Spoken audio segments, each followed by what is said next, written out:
J.D. Vance said that the Iraq campaign was unforced. As a result, innocent Iraqis and Americans died, and that Washington had to learn that lesson. However, as it turns out, that lesson has not yet been learned. In the statements of the European colleagues, and we'll hear that again today, instead of condemning aggression and the deaths of Iranian civilians, we once again will hear the statement of the President of France, Emmanuel Macron, saying the Iranian regime must understand that it has no other option but to engage in good faith negotiations to end its nuclear and ballistic programs, as well as its regional destabilization activities, end quote. Similar assessments were voiced by the Prime Minister of the United Kingdom, Keir Starmer.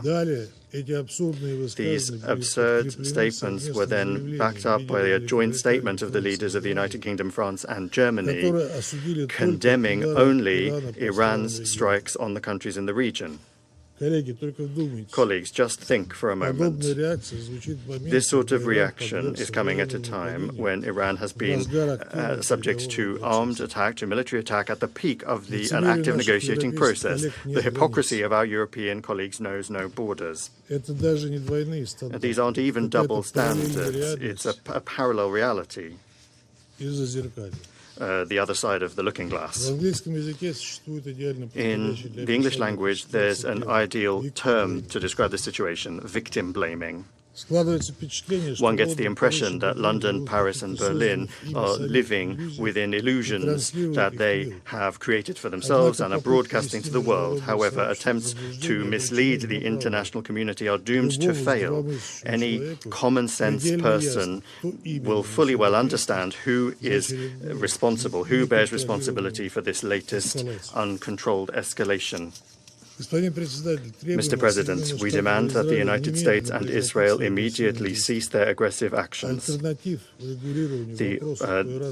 alternative to resolving the Iranian subject, including its nuclear component, the alternative to peaceful and diplomatic means simply does not exist, and it never has. We insist on the immediate resumption of political and diplomatic settlement efforts and the pursuit of solutions based on international law, mutual respect, and a balance of interests. Russia unchangingly stands ready to provide all necessary assistance for that work. Thank you.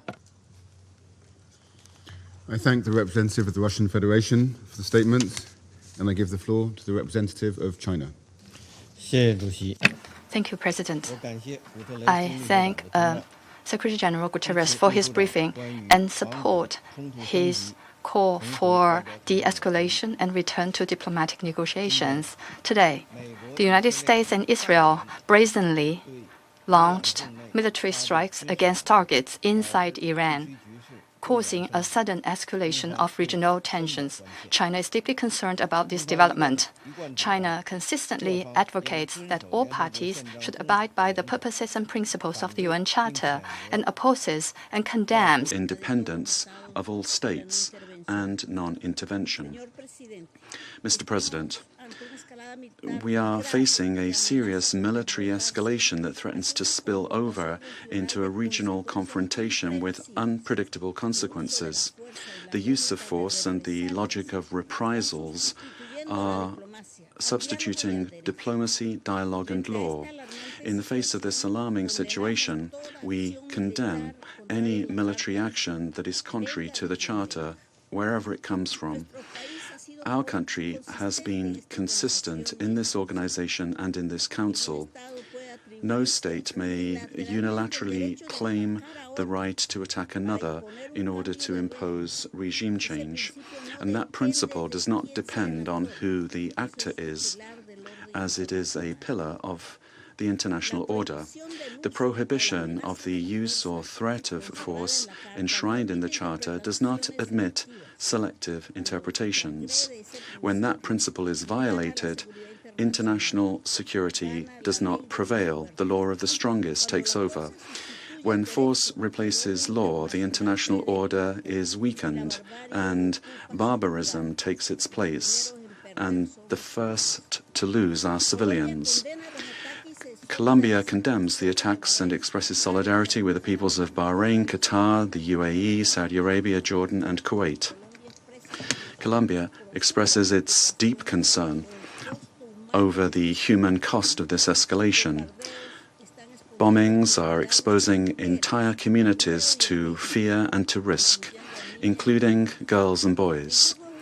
No military goal can justify, under any circumstances, civilians being caught in the crossfire or becoming victims of indiscriminate attacks. The protection of life must always be our highest priority. Life cannot be considered collateral damage. In this regard, we strongly condemn reported attacks against civilians and against civilian objects. This is in clear violation of international humanitarian law, particularly the principle of distinction, and we urge the immediate cessation of hostilities. Strict respect for international law and international humanitarian law is not optional. The protection of the civilian population is a legal and moral obligation. Mr. President, for these reasons, Colombia prioritizes dialogue and the peaceful settlement of disputes, not because we are naive, but on the basis of our experience, because we know that war does not resolve conflicts. On the contrary, it worsens them, it makes them more cruel, perpetuates them, and passes them on to future generations. Defending international law does not mean ignoring reality. Iran has international obligations that it must fully comply with, particularly in the nuclear and human rights fields. With regard to Iran's nuclear program, full, effective and transparent cooperation with the International Atomic Energy Agency is essential.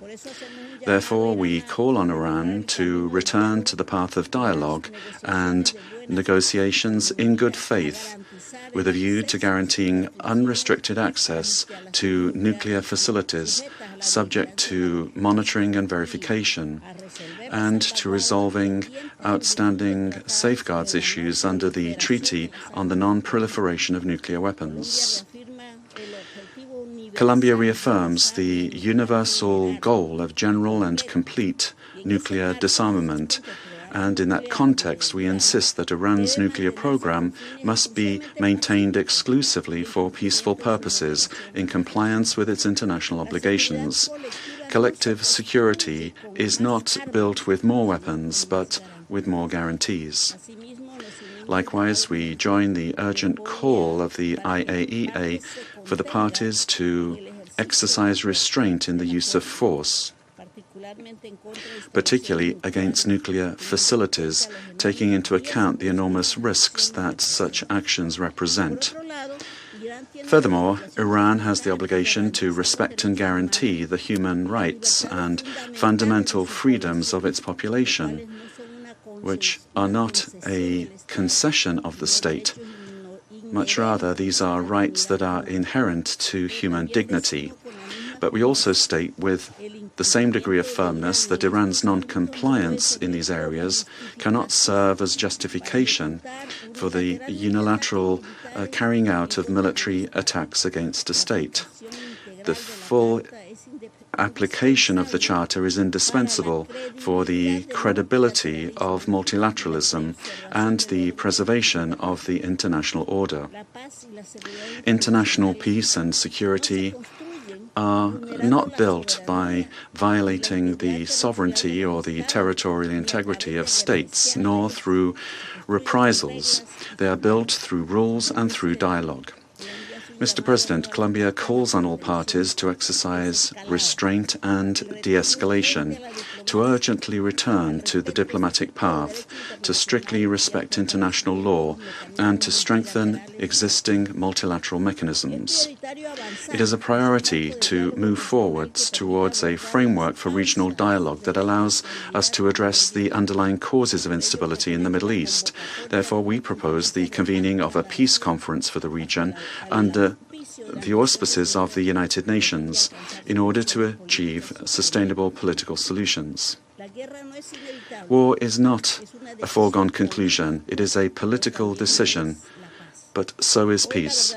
Today, the true responsibility of the international community and of this Council is to choose it, assuming with historical responsibility its primary mandate to preserve international peace and security. The United Nations organization cannot fall short of the gravity of this moment. It needs to choose to stop destruction before it becomes irreversible and make space for diplomacy before it is too late. Thank you very much. I thank the representative of Colombia for the statement, and I give the floor to the representative of the United States. Thank you.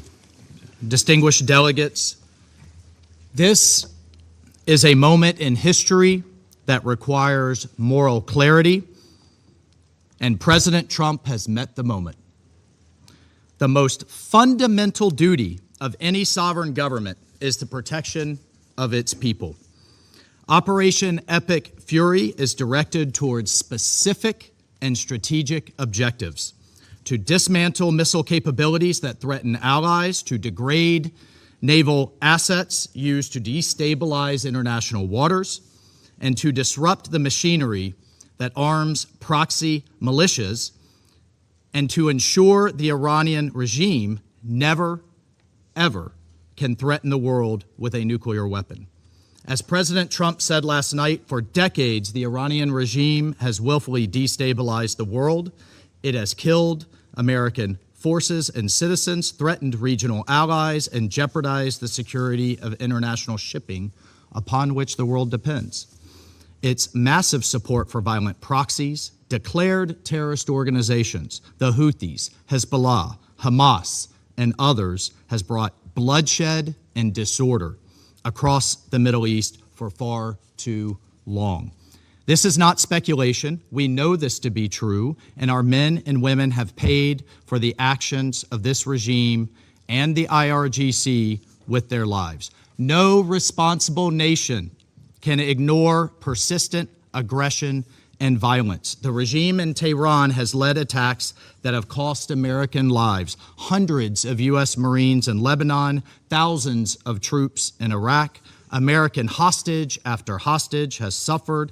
Our ships fired upon dozens of times in the Red Sea. Iran has armed and financed militant organizations that undermine lawful governments and destabilize an already fragile region. Iran's continued pursuit of advanced missile capabilities, coupled with its refusal to abandon nuclear ambitions despite diplomatic opportunities, presents a grave and mounting danger. The international community has long affirmed a simple and necessary principle: Iran cannot have a nuclear weapon. That principle is not a matter of politics, it's a matter of global security, and to that end, the United States is taking lawful actions. This body, the United States Security Council, has acted repeatedly on this threat. 20 years ago, starting in 2006, Resolution 1696 demanded that Iran suspend all uranium enrichment-related and reprocessing activities, invoking Chapter 7 of the UN Charter, and adopting a legally binding resolution. When Iran failed to comply, this council, followed with Resolution 1737, imposing mandatory sanctions, including bans on nuclear-related materials and technology, asset freezes on key individuals and entities linked to their nuclear program, and establishing a sanctions committee. Subsequent resolutions, 1747 in the year 2007, expanded arms embargoes and asset freezes. Resolution 1803 in 2008 tightened restrictions on dual-use goods and calling for the inspections of Iranian cargo. Resolution 1835 in 2008 reaffirmed the need for full compliance. And Resolution 1927 in 2010, which was the most comprehensive, banning ballistic missile activities, tightening the conventional arms embargo, targeting the IRGC and shipping lines, and prohibiting new Iranian banking relationships, built a robust multilateral framework to curb Iran's nuclear and missile pursuits. These measures, again, adopted under Chapter 7, represented the world's collective judgment that Iran's actions posed a threat to international peace and security. And despite numerous opportunities for an alternative path, Iran remained defiant.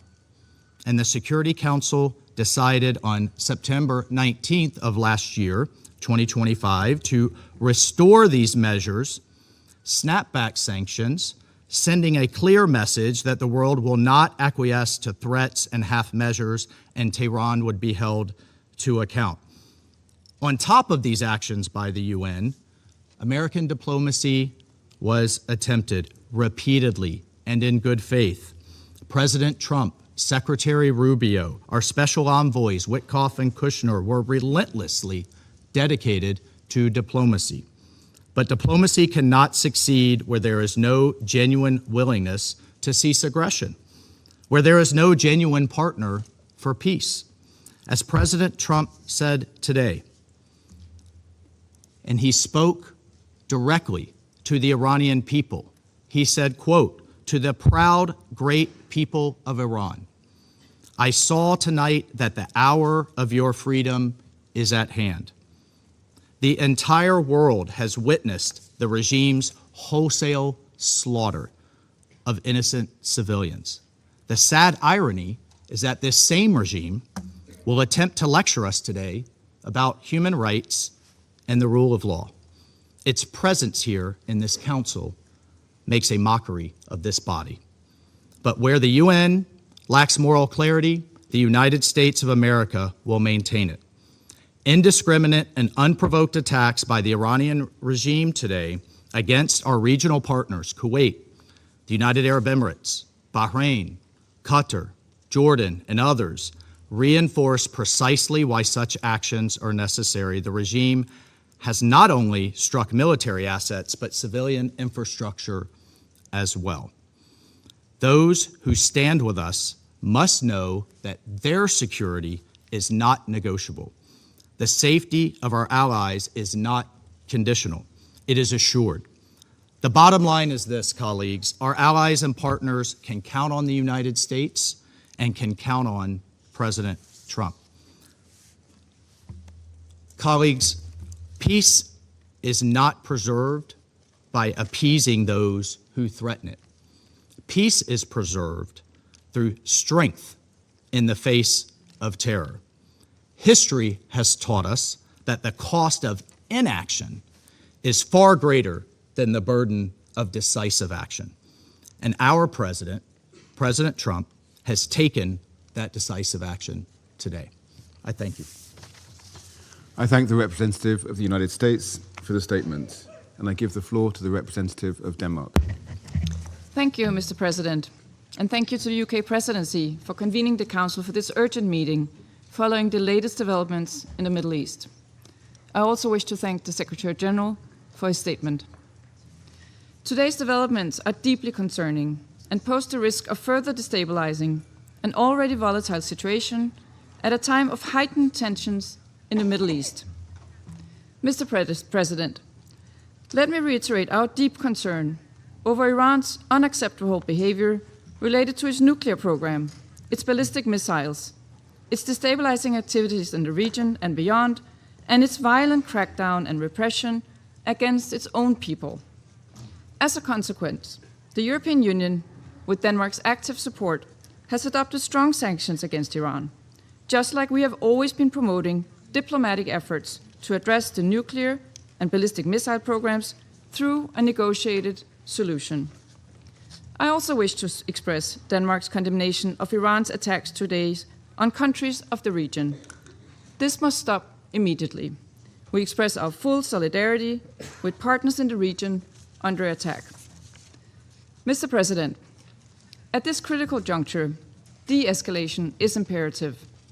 A broader regional escalation would have devastating consequences for the Middle East and for international peace and security. We call for maximum restraint and respect for international law, including international humanitarian law. What is needed is for diplomatic efforts to reduce tension and for the negotiations to resume in good faith as the only viable lasting solution to the Iranian nuclear issue. Iran must never be allowed to develop or acquire a nuclear weapon. This is essential for regional and international security. Finally, Mr. President, for years now, we have heard the Iranian people calling for dignity, for opportunity, and for their fundamental rights to be respected. For too long, authorities in Tehran have failed to heed these calls. We call on Iran to refrain from further attacks, give up their weapons programs, and to meaningfully engage with the international community in a manner consistent with its international obligations and the will and aspirations of its own citizens. I thank you. I thank the representative of Denmark for the statement, and I give the floor to the representative of Pakistan. Thank you, President. I would like to thank the Secretary General for his sobering presentation and assessment of the unfolding situation in the Middle East after concerning developments in the region. We concur with his view that there is no viable alternative to a peaceful settlement. President, Pakistan condemns the initiation of unwarranted attacks against the Islamic Republic of Iran in violation of international law. Yet again, these attacks come at a time when renewed diplomatic efforts were underway to reach a peaceful and negotiated solution. Such a course of action will undermine the peace and stability of the entire region with far-reaching consequences. Pakistan also condemns the attacks against the Kingdom of Saudi Arabia, Bahrain, Jordan, Kuwait, Qatar, and the United Arab Emirates, and stands in solidarity with all these brotherly countries and underscores the need to exercise maximum restraint. This is extremely unfortunate since several brotherly Arab countries were in fact supporting dialogue and emphasizing the need to avoid escalation. We particularly laud Oman's role in facilitating and mediating dialogue between Iran and the United States. These unprovoked attacks, therefore, constitute blatant violations of the sovereignty of the brotherly Gulf states. Pakistan also condemns the unfortunate death of a Pakistani national in the UAE during this dastardly attack. We urge all sides to refrain from any further actions that may undermine the security and territorial integrity of other regional countries.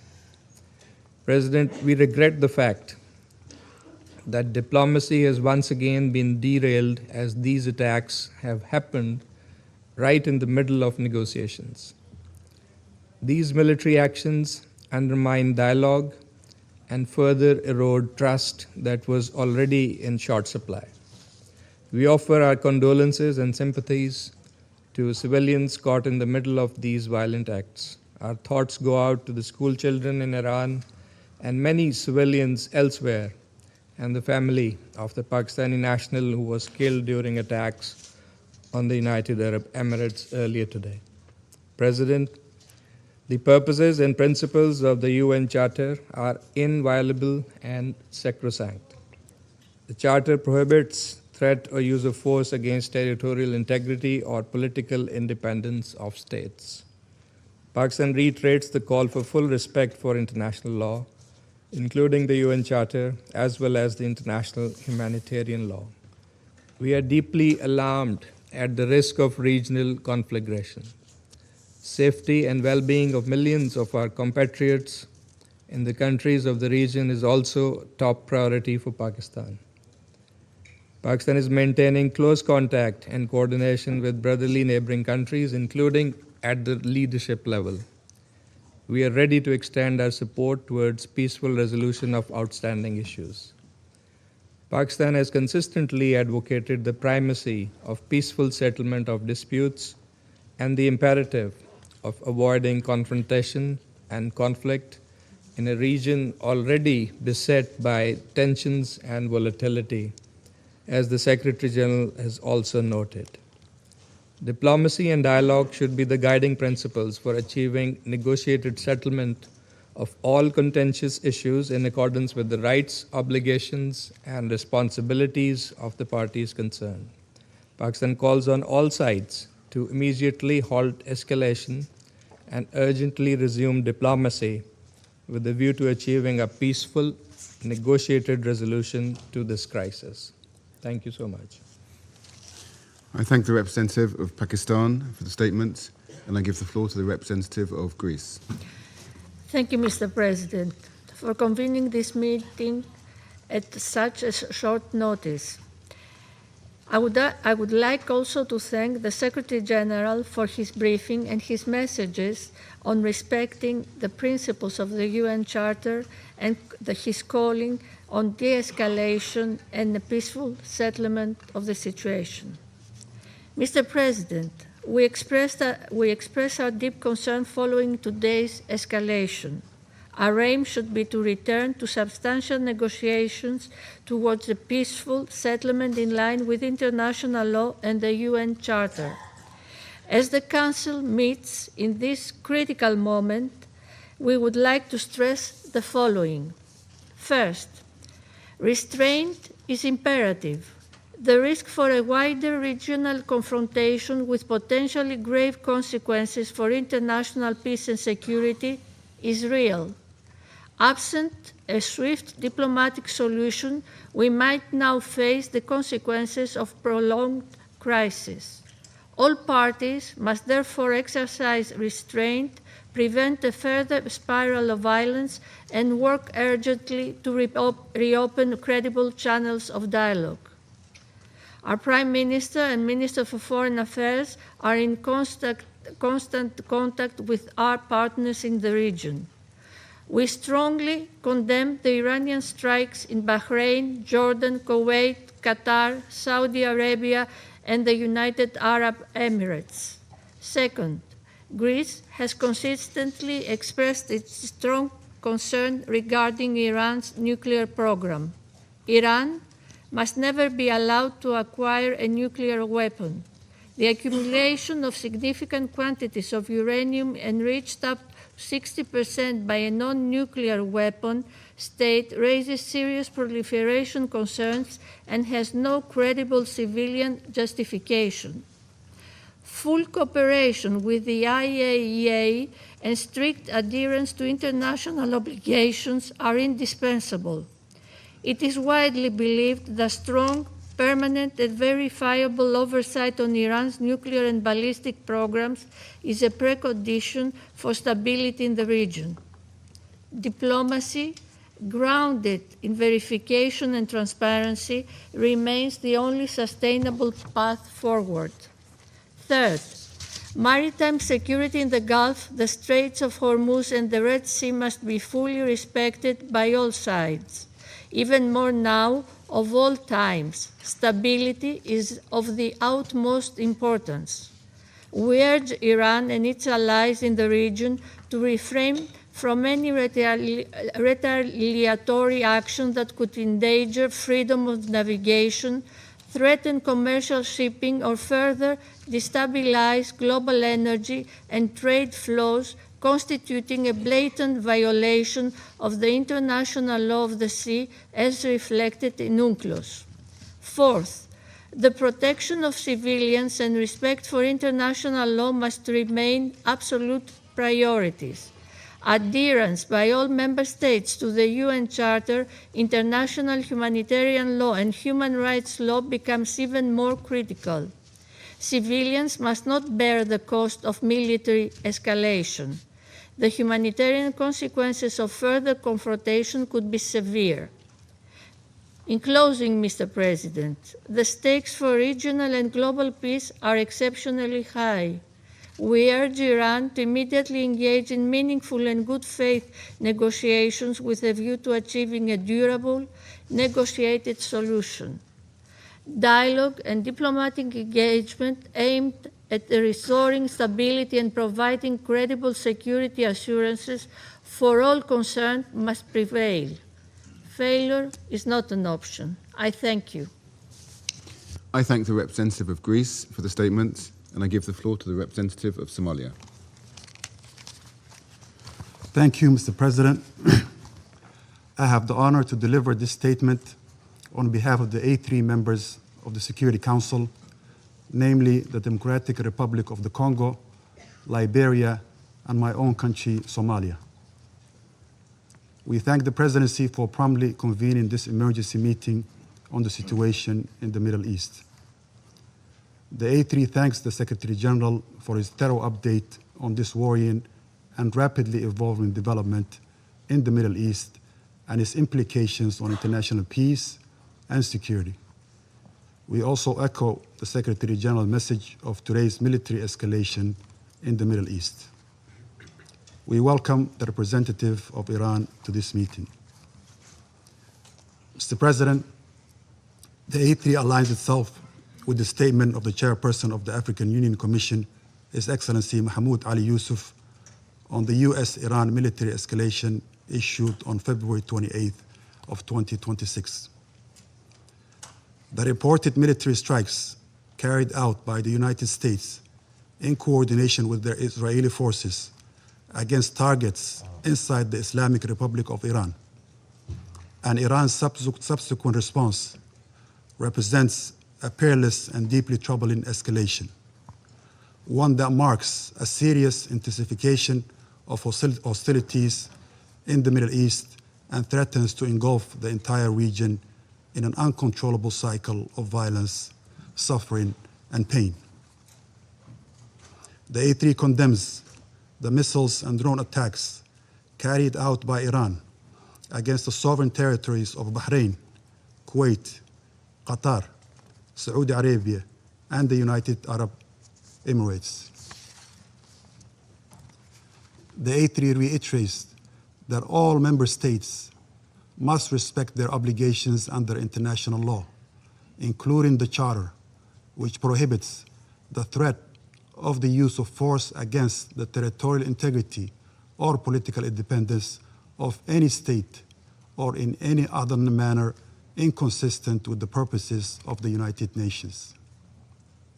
These actions risk further destabilizing the Middle East and underscore the urgent imperative to safeguard broader peace and internal stability, particularly as the geographic scope of military activity expands beyond the initial parties to the conflict.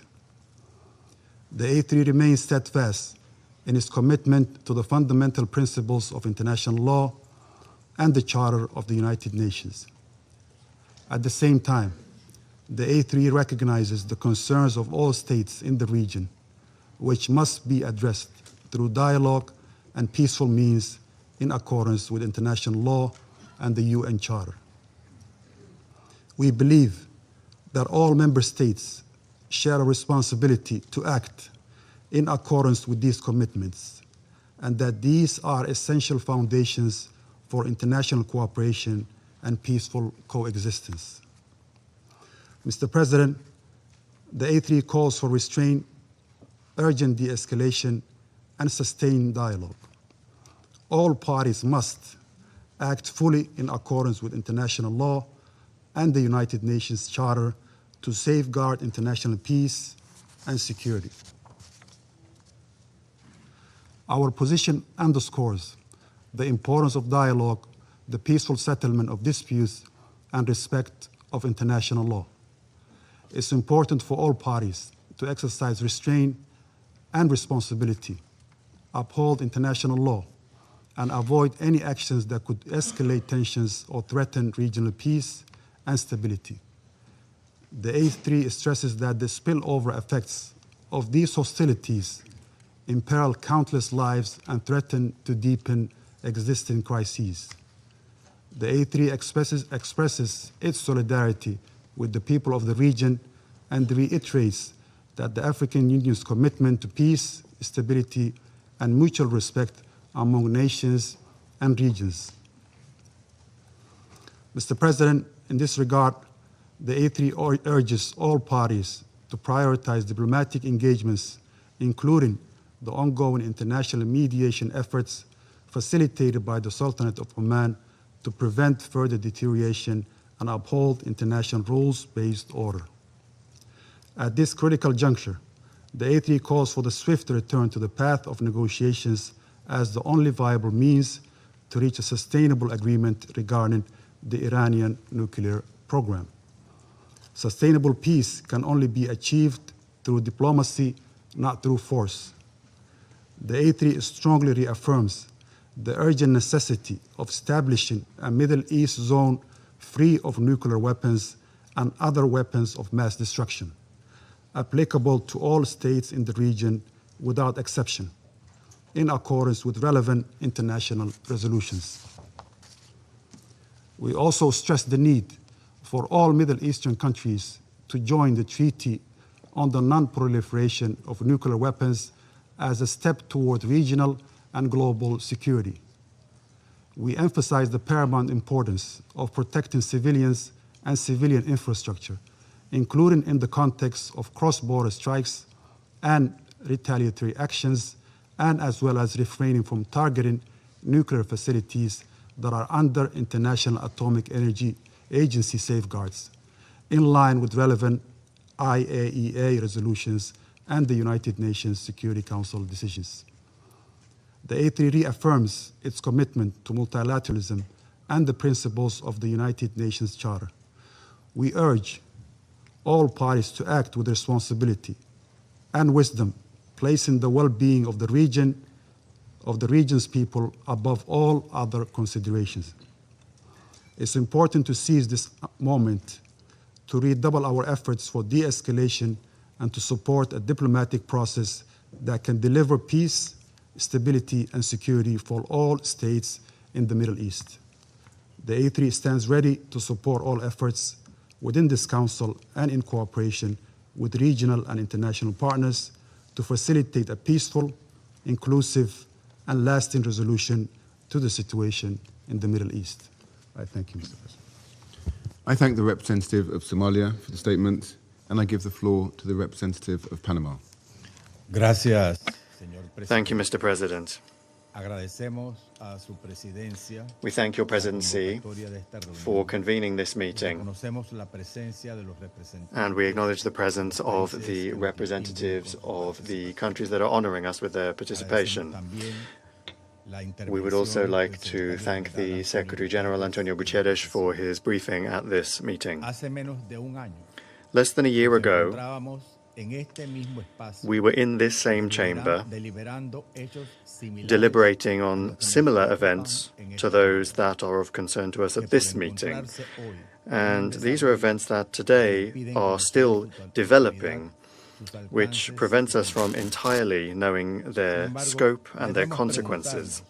However, we must ask ourselves whether the repetition of these actions can really lead to different results and to a sustainable solution, or whether, on the contrary, the aggressive cycle of attacks and counterattacks will only lead to an escalation of violence with increasingly serious and unpredictable consequences to the detriment of international peace and security. Let us recall that in January we considered the brutal and disproportionate use of force by Iran against its population, which was legitimately exercising its right to protest.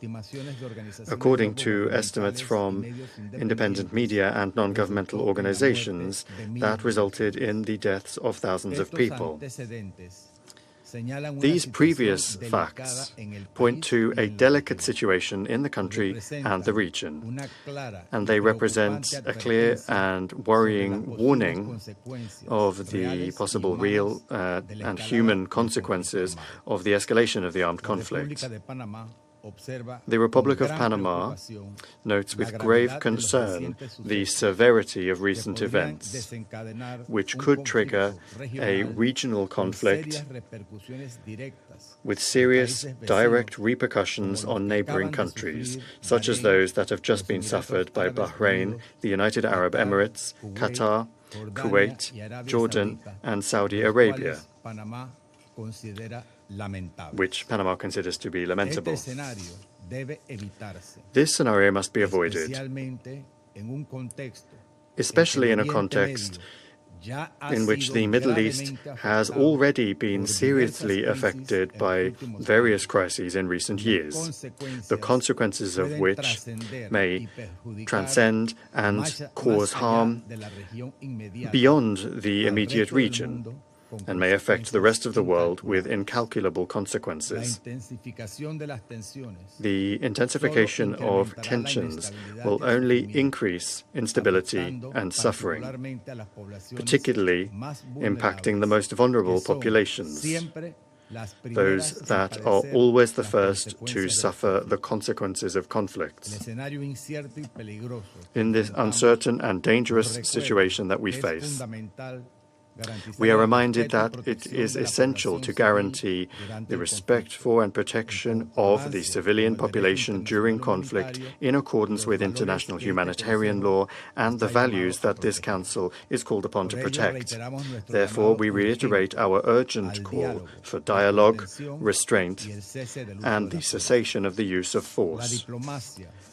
Diplomacy and negotiation, in accordance with the principles enshrined in the Charter of the United Nations and international law, must prevail as the preferred and effective means for the peaceful settlement of disputes. Thank you very much. Thank the representative of Panama for the statement, and I give the floor to the representative of Latvia.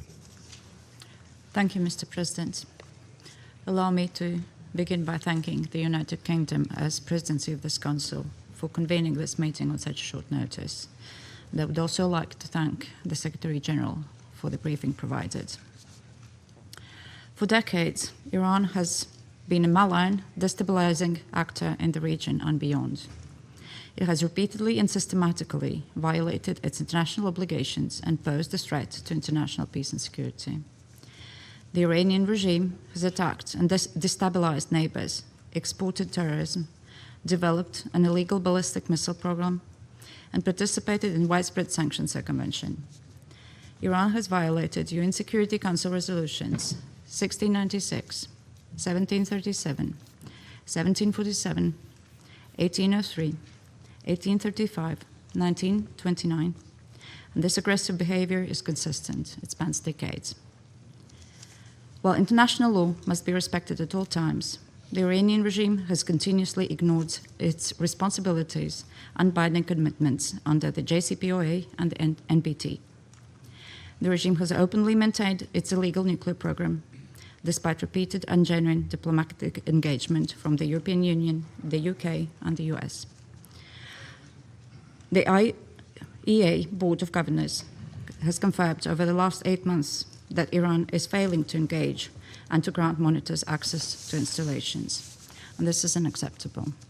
Iran must cease its illegal nuclear program, comply with its international obligations, and return to the negotiating table. For decades, Iran has maintained terror as its modus operandi. Iran has supported, armed, financed, and trained terrorist groups such as Hamas, Hezbollah, and the Houthis. It has enabled and emboldened attacks against countries near and afar. It has caused the death of thousands of civilians. It has promoted radicalization and the spread of terrorism, and undermined global energy and maritime security. Beyond the Middle East, Iran has directly supported Russia's war of aggression in Ukraine. More than 50,000 of the same Iranian Shahed drones, now striking numerous countries in the Middle East, have been transferred by Iran to Russia. Iranian weapons, Iranian technology have contributed to killing thousands of innocent Ukrainians, and like Russia in Ukraine, Iran is now bringing terror to innocent civilians in the Gulf countries. Latvia stands with the brave people of Iran, brave people that have endured so much, decades of brutality and repression. Recently, this Council met to address the atrocities perpetrated by the Islamic regime against its own people in the streets of Iran. Latvia and the European Union have already imposed sanctions against the IRGC. The Iranian people must be able to determine their own future, free from violence and repression. Mr. President, Latvia joins the call for an immediate cessation of hostilities and urgent de-escalation. We call on all sides to protect civilians and avoid further escalation. Latvia condemns the unprovoked Iranian strikes against countries in the region, namely our fellow member of the Council, Bahrain, and Jordan, Kuwait, Qatar, Saudi Arabia, the United Arab Emirates. Strikes on these countries constitute a threat to regional and international peace and security, and we stand in solidarity with our partners. I thank you.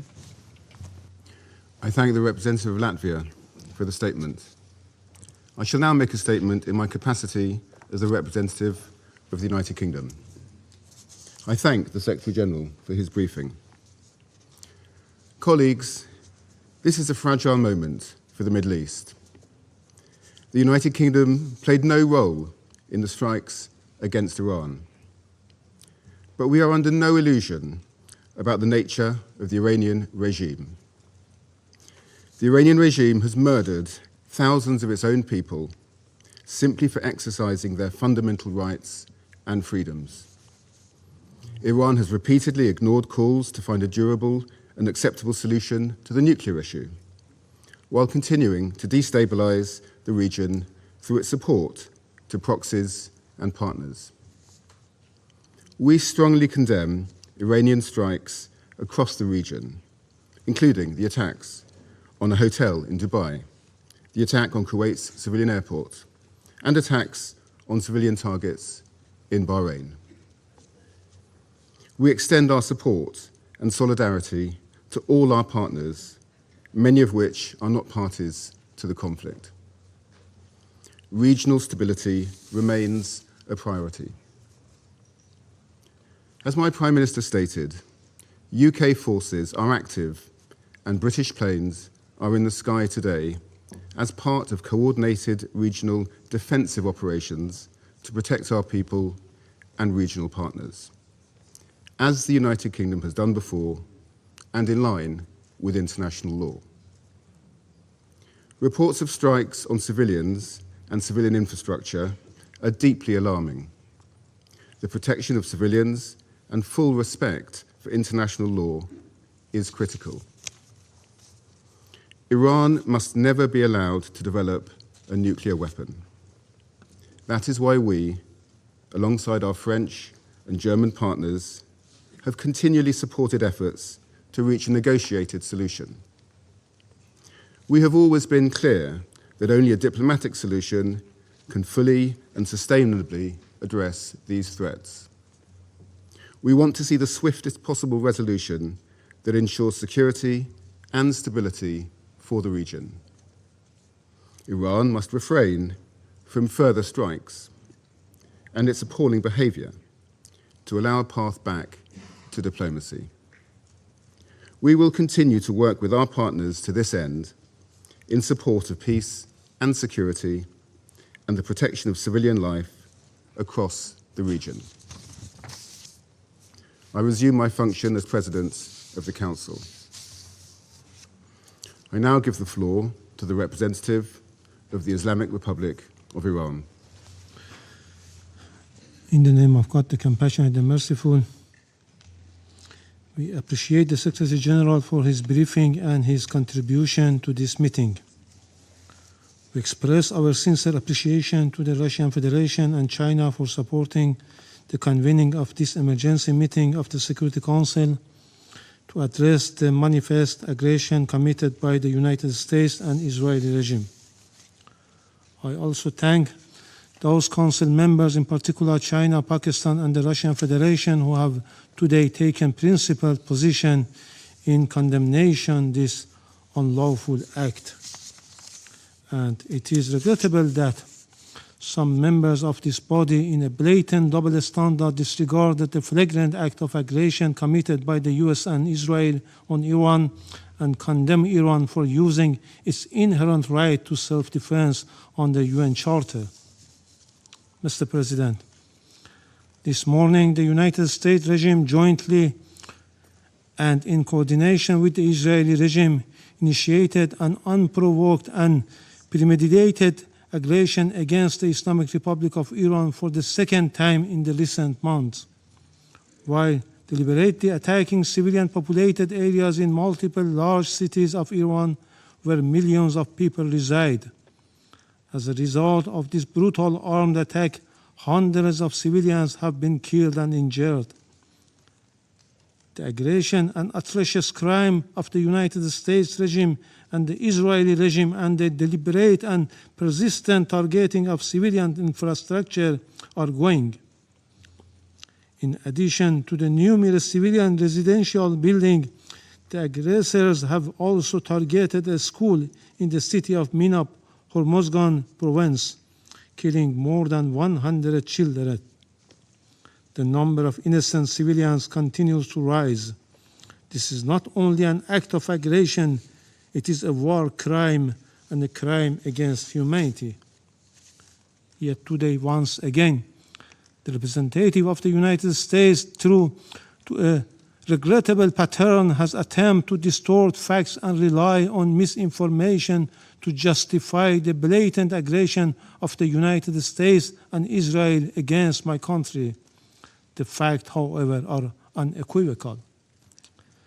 The justification advanced by the representative of the United States today are illegal and entirely devoid of legal foundation. The baseless allegation invoked to defend this unlawful use of force have no standing under international law. The invocation of preemptive attack claims of imminent threats or other substantiated political claims cannot legitimize aggression. Such claims are unfounded legally, morally, and politically, and they contradicted the clear principles of the Charter of the United Nations. I also categorically reject the assertion made by the representative of France, the United Kingdom, and certain other Western members regarding Iran's peaceful nuclear program. These claims lack a factual and legal basis. Mr. President, distinguished colleagues, the President of the United States and the Prime Minister of the Israeli regime have openly claimed responsibility for this act of aggression and have explicitly articulated regime change as their objective, an unmistakable admission of their intent to violate Iran's sovereignty and territorial integrity. The President of the United States has falsely described this aggression as necessary to neutralize an imminent threat to the American people. This is nothing more than a deliberate attempt to mislead the international community and the U.S. public opinion and manufacture consent for unlawful war. Similarly, the representative of the United States has cynically sought to mislead this Council, yet history provides ample documentation that the foreign policy of the United States has repeatedly relied on unlawful force, covert intervention, and political manipulation to alter the governments of other member states. This record is well established. The reality is clear and undeniable. What is taking place today against my country by the United States and the terrorist regime of Israel is a blatant act of aggression, a full-fledged violation of international law. No justification, no accusation, no narrative of disinformation can legitimize or excuse this manifest crime and aggression. Mr. President, we have communicated on several occasions with this Council and the Secretary General about warmongering statements and interfering actions in the internal affairs of Iran by the President of the U.S. in a blatant violation of the UN Charter and international law, and called for the Council action. Regrettably, all were unanswered. The issue before the Council is straightforward: whether any member state may, including a permanent member of this Council, through the use of force, coercion, or aggression, determine the political future of another state or impose control over its affairs. International law and the Charter are explicit on this matter. Article 2, Paragraph 4 of the Charter categorically prohibits the threats of use of force against the territorial integrity or political independence of any state. Mr. President, against this backdrop, I would like to make the following points. 1. What is occurring against my country is a clear act of aggression. It is an open armed aggression against the Islamic Republic of Iran. The United States and Israel war today is not merely a war against Iran. It is a war against the Charter of the United Nations, a war against international law, and a war against the international legal order upon which the United Nations and the Security Council have been built for over 8 decades. As the Charter affirms, the United Nations was established to save succeeding generations from a scourge of war. The Charter, adopted in 1945, is founded upon this fundamental principle. Members shall refrain from threat or use of force in international relations. The sole exception is the inherent right of self-defense under Article 51, and only in the event of an armed attack. The military aggression carried out by the United States and Israel satisfies none of the criteria of lawful self-defense. Accordingly, the action of the United States and Israel constitute a manifest violation of Article 2, a peremptory norms and a fundamental principle of international law accepted by all member states. Neither the Charter nor international law recognize internal matters of a state as justification for the use of force by other states. Were this otherwise, no international legal order could endure. The rule of law would be replaced by the rule of force. 2. In responding to aggression and large-scale war, the Islamic Republic of Iran is exercising its inherent and lawful right of self-defense under Article 51 of the Charter of the United Nations.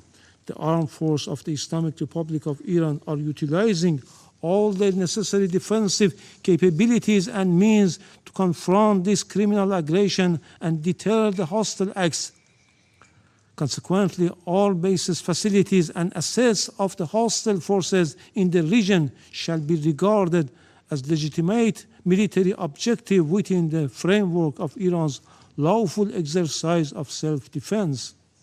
Iran will continue to exercise its right of self-defense decisively and without hesitation until the aggression ceases in full and unequivocal terms. 3. Iran remains firmly committed to respecting the sovereignty and territorial integrity of its neighboring countries. Under no circumstances will we target the sovereignty, people, or interests of our neighboring countries in the Persian Gulf.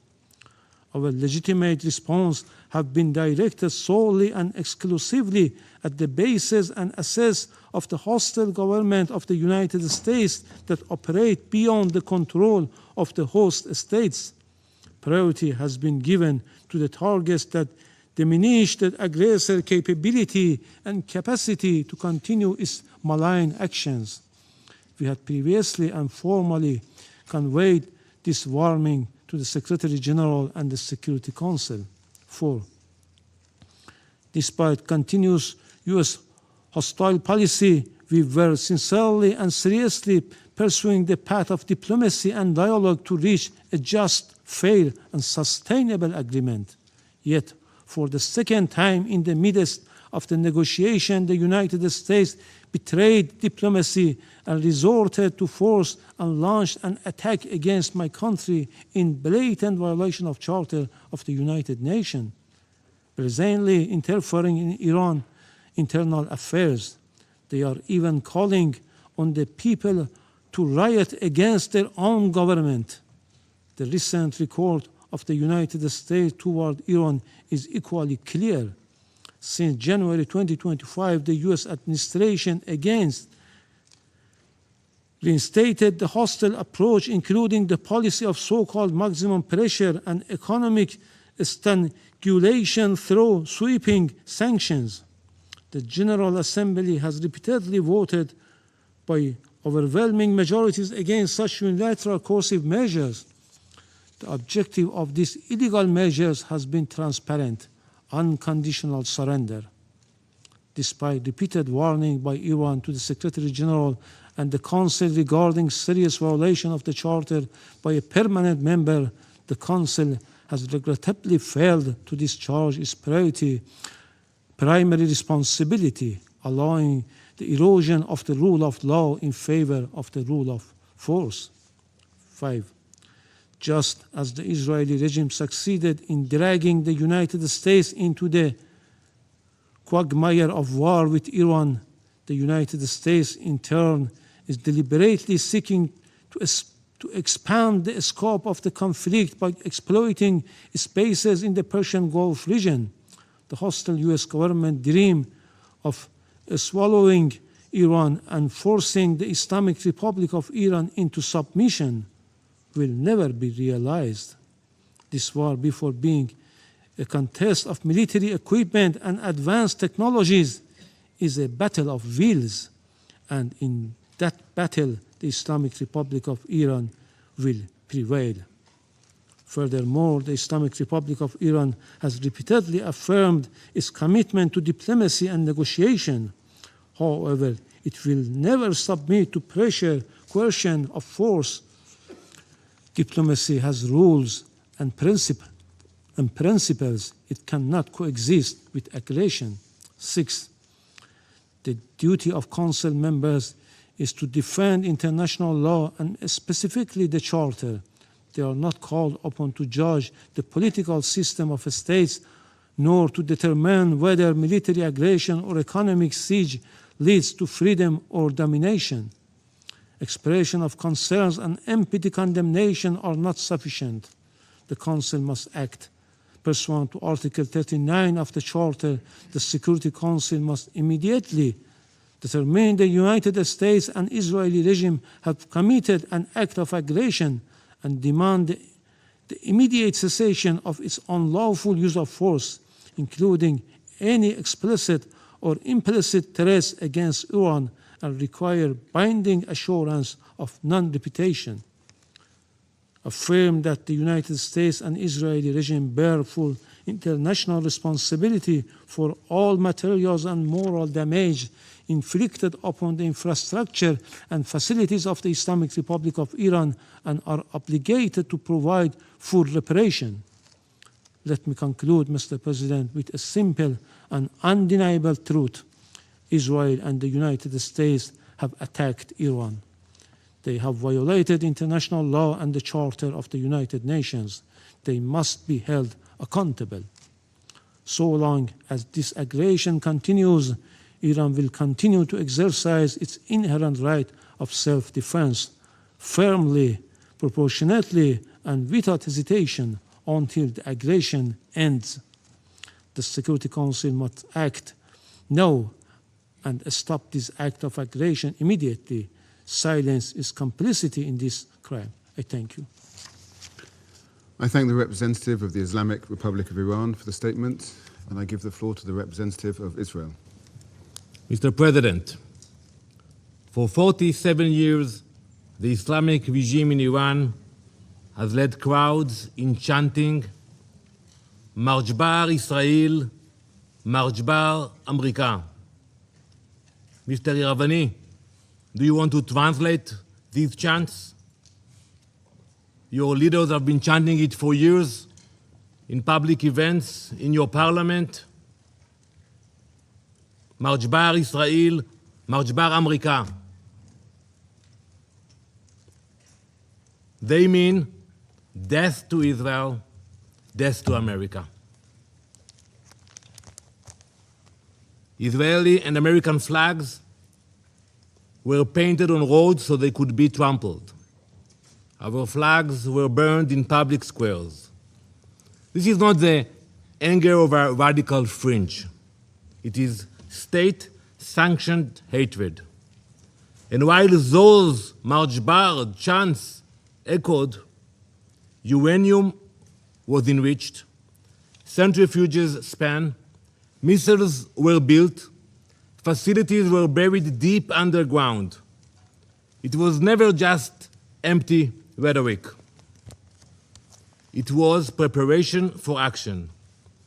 But today, Alongside our ally, the United States, we act to stop it.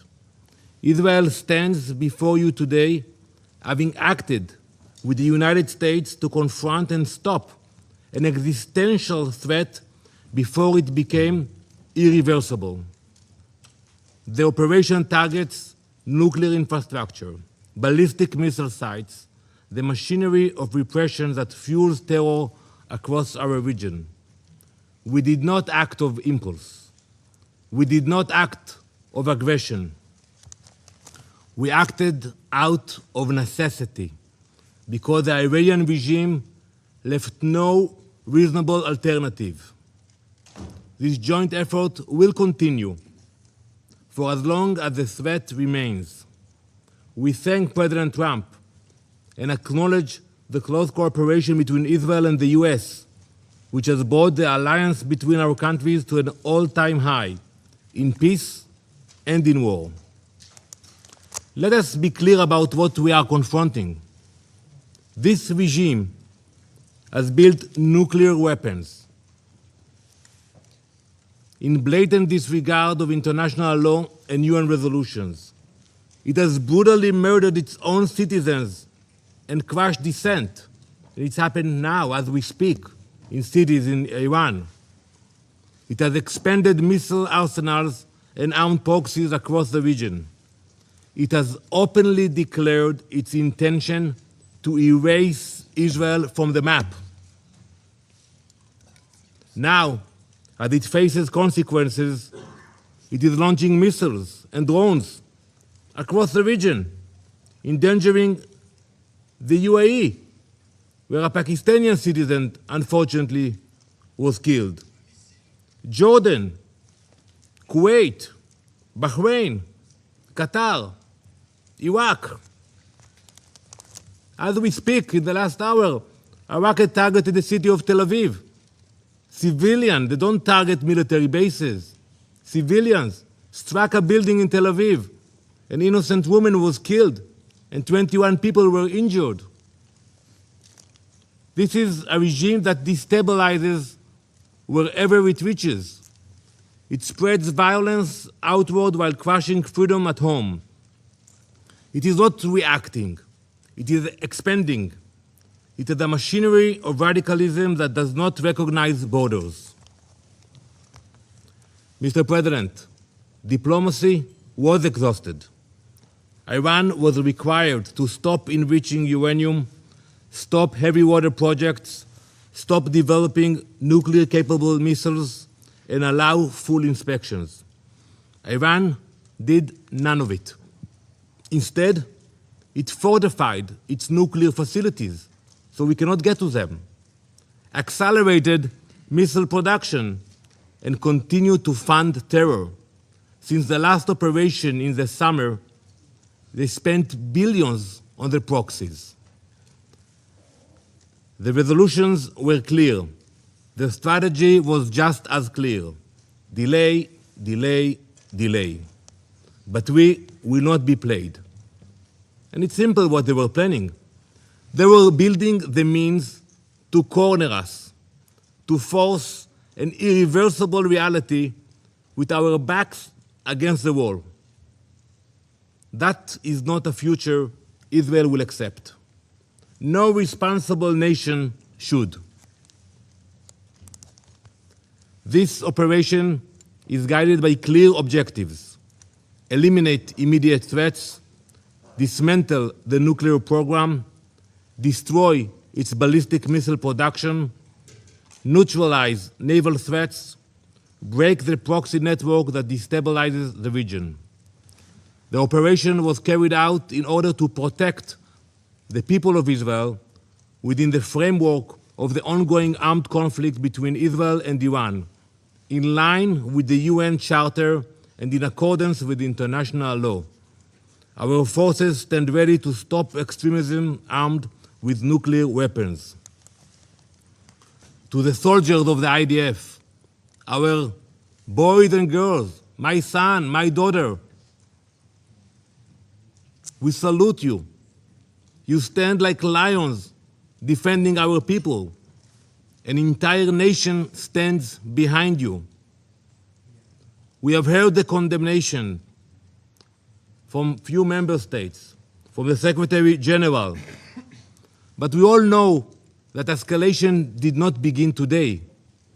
It began when Iran armed proxies and exported terror, expanded missiles and drones, advanced its nuclear program in violation of its commitments, turned on its own people, beating, imprisoning, executing. Where was the outrage of the UN? Where were the consequences?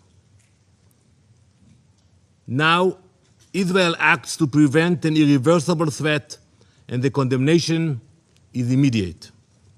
This is the definition of hypocrisy.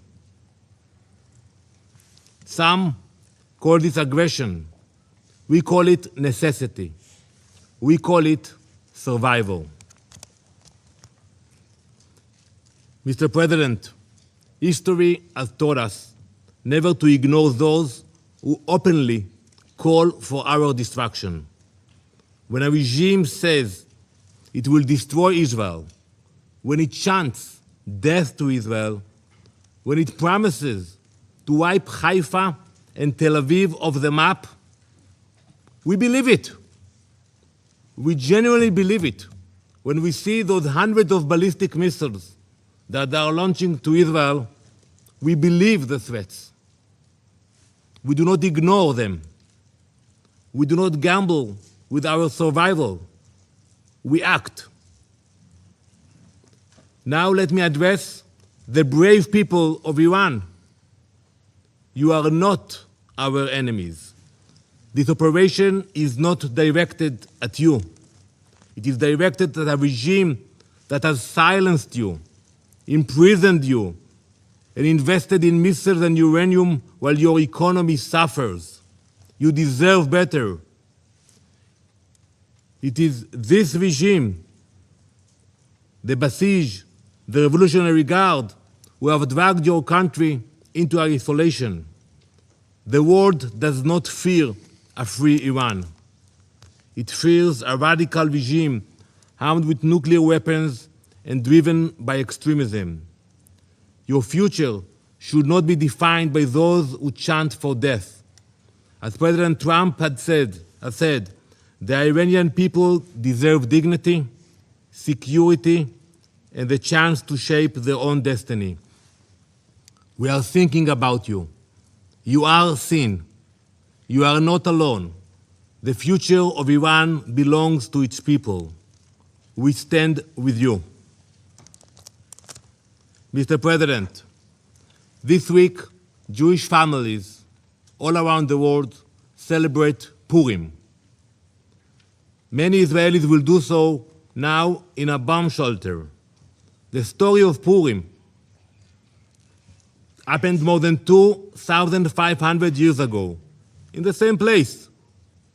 In ancient Persia, an evil minister by the name of Haman sought to wipe out the Jewish people. And it began with words, with chants. It became a decree.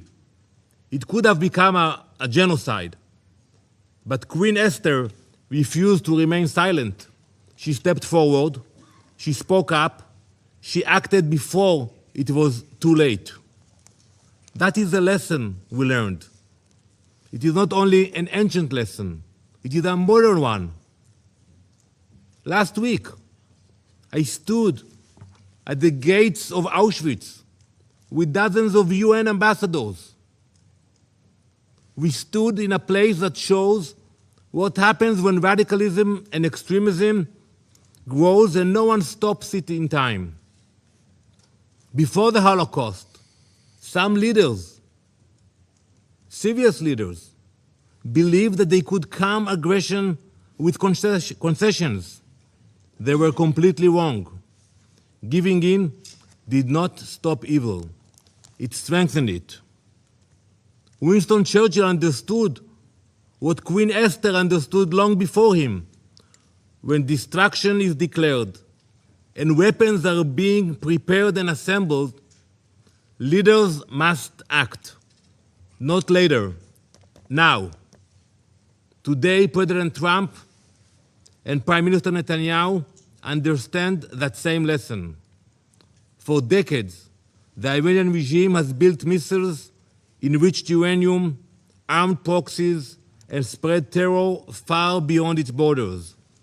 This regime is not only Israel's enemy. It is an enemy of stability, an enemy of every peace-loving nation.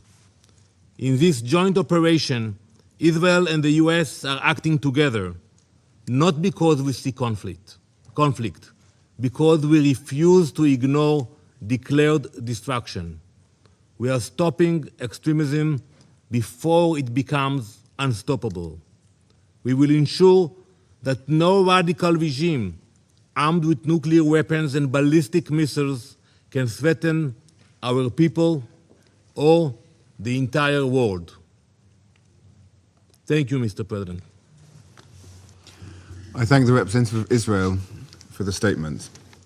I will now give the floor to His Excellency Mr. Majed A. Abdulaziz, Permanent Observer of the League of Arab States to the United Nations. Thank you, Mr. President. I thank the Presidency for convening this emergency session today. I also extend my thanks to the Secretary General for his powerful and comprehensive briefing. The Security Council convenes today at a pivotal moment in the history of the United Nations, a moment that unfortunately represents a glaring failure of the multilateral international system, a failure the League of Arab States has long warned against. Regrettably, it is a moment in which the Arab-Israeli conflict has expanded into a full-scale regional war, through which Israel seeks, through this escalation, to evade ending its occupation of Palestinian territories, to prevent the establishment of an independent Palestinian state, and to obstruct Palestine's admission to the UN in implementation of the two-state solution and the core principles of international legitimacy. Israel has done so by expanding the scope of its brutal military aggression against the Palestinian people in Gaza and the West Bank, by intensifying its efforts to annex the West Bank, and through repeated military attacks on Syria, Lebanon, Yemen, and Iran, all in a misguided attempt that is categorically rejected both regionally and internationally to impose Israel's hegemony on the Middle East by using military means, even if it is at the expense of the member states of the League of Arab States and at the expense of the suffering of their peoples under Israeli policies and attacks aimed at imposing the law of force instead of the force of law. At the Council's previous meeting on this item last week, the Foreign Minister of Israel, the occupying power, made extremist religious assertions, thus offering clear evidence of the arrogance of Israel, which seeks to impose its own extremist religious interpretation on the word, claiming that all Palestinian land, including the West Bank, which cannot be annexed under President Trump's plan and under Security Council's Resolution 2803, all this Palestinian land has belonged to Israel for thousands of years. Such claims reflect an unmistakable contempt for the legal, historical, and foundational principles upon which international legitimacy have been built in this Council and in this organization. Despite the announcement 2 days ago in Geneva that negotiations between the United States and Iran on the Iranian nuclear file has made some progress, Israel has blatantly disregarded all these developments in pursuit of narrow, self-serving interests. It has launched a wanton military attack at dawn today against the Islamic Republic of Iran, claiming that the attack was intended to prevent Iran from acquiring nuclear weapons. At the same time, Israel itself refuses to join the Nuclear Non-Proliferation Treaty. It refuses to subject its nuclear facilities to the IAEA's comprehensive safeguards regime, and it refuses at the same time to attend the United Nations Conference on the establishment of a Middle East zone free of nuclear weapons and other WMDs. That conference, held for the 7th consecutive year at the United Nations last November, with the active participation of the Islamic Republic of Iran in all its sessions, and with the continued boycott of Israel and one permanent member of this council. This Israeli boycott of this important conference is clear. Although the conference seeks to achieve the same goal, which is to eliminate the ambiguous nuclear capabilities, both Israeli and Iranian, and this Israeli stand reflects the fact that Israel wants to remain the only state acquiring ambiguous nuclear capabilities in the Middle East and capable of producing nuclear weapons, which is something that Middle East countries cannot accept. Mr. President, despite all the above, the clear escalation among all parties amounts to a cowardly and unjustified military assault by the Islamic Republic of Iran on several Arab states that are members of the League of Arab States. This escalation threatens to widen the scope of the military conflict and risks igniting a full-scale regional war. The General Secretariat of the League of Arab States have issued an official statement from which I quote: "The General Secretariat of the League of Arab States strongly condemns the Iranian attacks on the State of Qatar, the Kingdom of Bahrain, the State of Kuwait, the United Arab Emirates, and the Hashemite Kingdom of Jordan." And I add the Kingdom of Saudi Arabia, Syria, and Lebanon. These missile attacks constitute a blatant violation of the sovereignty of states that advocate for peace and have worked to advance stability and did not participate in the war. The General Secretariat expresses full solidarity with these Arab states in confronting these attacks and affirms its support for any measures they take to defend themselves and to protect their populations. The Secretariat stresses that Arab states have taken clear positions regarding the Iranian crisis by rejecting military action against Tehran. Several Arab states exerted tremendous efforts to further mediation and to prevent the escalation we are witnessing today. The General Secretariat is deeply concerned by the grave dangers posed by the current situation in the region. It calls upon all influential parties in the international community to act immediately to de-escalate as quickly as possible, to prevent the expansion of regional instability and violence, and return immediately to dialogue. End of quote. In conclusion, Mr. President, the League of Arab States joins the Secretary General of the United Nations in urging all states to respect their obligations under international law, including the UN Charter, which clearly prohibits the threat or use of force against the territorial integrity or political independence of any state, and prohibits any use of force inconsistent with the purposes and principles of the United Nations, especially when it involves attacking nuclear facilities, which could have catastrophic consequences for entire populations. The League also joins the United Nations in calling for an immediate cessation of hostilities and de-escalation to prevent a wider regional conflict that would have dire repercussions for regional stability in the Middle East. From this standpoint, the League of Arab States urges the Security Council, particularly with the United States assuming the Council's presidency beginning tomorrow, to lead the collective security regime to immediately halt military operations and to return to negotiations on all tracks, inspired by the positive momentum generated by last week's Board of Peace meeting and by the role of President Trump in advancing global peace and in full respect for the established mechanisms of the multilateral international system, far from any geopolitical confrontations that will only prevent us from achieving global peace. Thank you, President. I thank His Excellency Mr. Abdulaziz for the statement. The representative of the United States has asked for the floor to make a further statement. Yeah, thank you, Mr. President. I wish to exercise my right of reply to the so-called representative of the Iranian regime. The United States strongly rejects this ridiculous and frankly farcical assertion that U.S. actions are inconsistent with international law. For 47 years, the Iranian regime has chanted, quote, "Death to America," at every turn, at every opening of its parliament.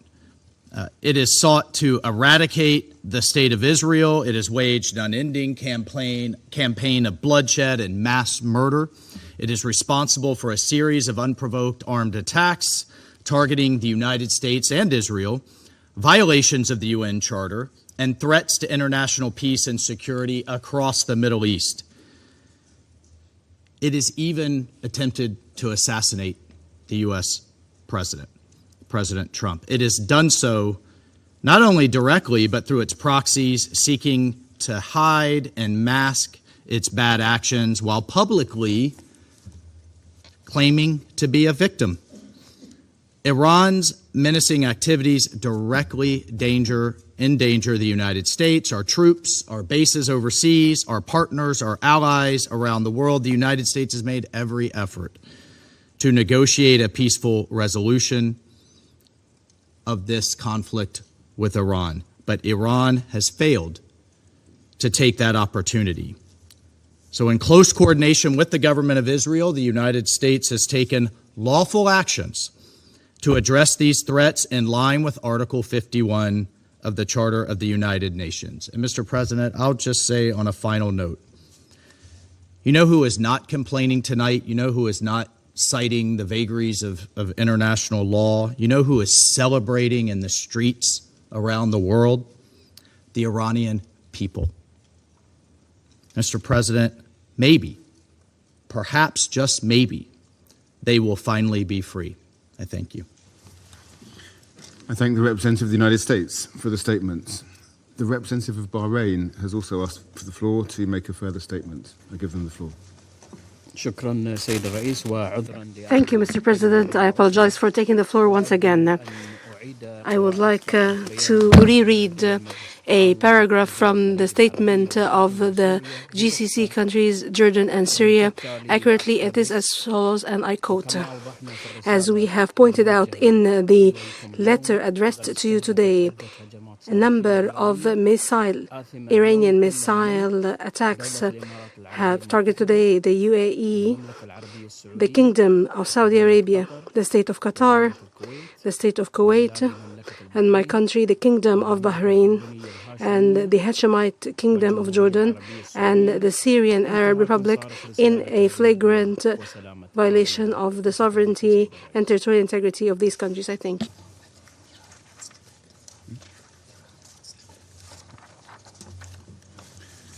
I thank the representative of Bahrain for the statement. The representative of Iran has asked for the floor to make a further statement. Thank you. I have one word only.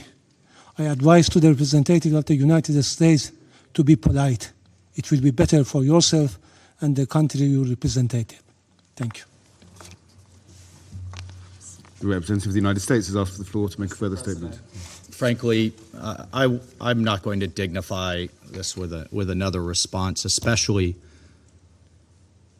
as this representative sits here in this body representing a regime that has killed tens of thousands of its own people and imprisoned many more simply for wanting freedom from your tyranny. Thank you, Mr. President. Okay.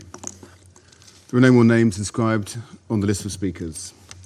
Before adjourning the meeting, as this is really the last meeting of our presidency in the month of February, I would just like to express my thanks on behalf of the delegation of the United Kingdom to members of the Council, the Secretary General, and members of the Secretariat for all their support this month. The meeting is adjourned.